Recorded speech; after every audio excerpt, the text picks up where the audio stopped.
A spokeswoman for the European Commission's media service told the press that the Commission has no jurisdiction over the recent decision by the Vukovar City Council to amend the city's charter in order to prevent the posting of dual Latin Cyrillic script public signs. She only pointed out that the EU's Fundamental Rights Charter bans discrimination against national minorities. Meanwhile, in response to sharp criticism of the decision from the labor minister in neighboring Serbia, the Croatian Foreign Ministry issued a statement in which it stressed that this is an internal matter that will be resolved by Croatia's institutions. The statement also called on Serbian politicians to refrain from taking every opportunity to create tensions in relations between the two countries. The county public prosecution in the coastal city of Split has launched an investigation against 8 former commanders of enemy forces and the so-called Serbian Krajina militia. They're suspected of killing 117 civilians, rape, destruction of property, and expulsion of residents in the territory of Šibenik Knin County. According to unconfirmed reports, one of those under investigation is former Serbian General Borislav Đukić, who was recently arrested in Montenegro due to a warrant citing his attempted destruction of a dam in Dalmatia in the early 1990s. Extradition procedures against him are underway. The Hungarian authorities are deploying several thousand police officers to the country's border with Serbia to prevent illegal migrants from flooding into the country. Works on the erection of a 170-kilometer fence along the border are continuing as well. According to the Croatian Police Directorate, the number of illegal entries into Croatia from the Serbian border has been reduced in comparison to last year by as much as 77%. A major double celebration is being marked today at the Krka Serbian Orthodox Monastery in inland Dalmatia. It is the Orthodox feast of the Transfiguration of Jesus, and the monastery is marking its 400th anniversary.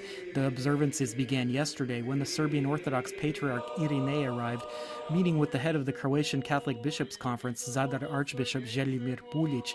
The Patriarch presided over services today. The usual summer crowds in the coastal town of Omiš were even larger last night, as spectators enjoyed a historical reenactment of the renowned naval battle between the pirates of Omiš and the Venetian fleet. The event is held annually to mark the historical victory of the local pirates against the much larger Venetian forces in the 13th century.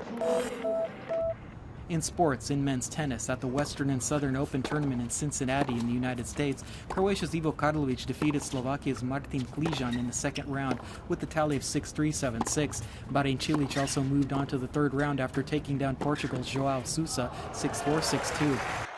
In the preparatory matches for the Eurobasket in Lithuania, the Croatian national basketball team secured its 5th consecutive win last night, this time against Turkey with a score of 74-66. They'll play against host Lithuania this evening. And finally, the weather forecast for the rest of the day. Conditions will vary with mostly overcast skies in the interior and on the northern coast. There will be scattered rainfall that may be more abundant at day's end, with the possibility of heavier thunder showers at places. The most precipitation is expected in highland zones and on the northern coast and in central Croatia in the evening, while the most sunshine can be expected in the extreme south. Mostly light to moderate northwesterly winds are expected on the coast. The sea will be slightly to very moderately choppy, with water temperatures ranging from 24 to 28 degrees Celsius. Air temperatures range from 20 to 25 degrees Celsius inland and from 23 to 28 degrees on the coast. Conditions inland will remain overcast and unstable tomorrow, with scattered rainfall and showers, most often in the east and at the higher elevations. Conditions will be generally drier and slightly warmer as of Friday. Skies will be partially sunny on the coast tomorrow, although passing clouds will persist, bringing some light rainfall, mainly in the south. Conditions will be sunnier and warmer from Friday onward. Bora winds will pick up in the northern coast tomorrow, and these will intensify by Friday, while mostly northern and northwesterly winds will blow elsewhere.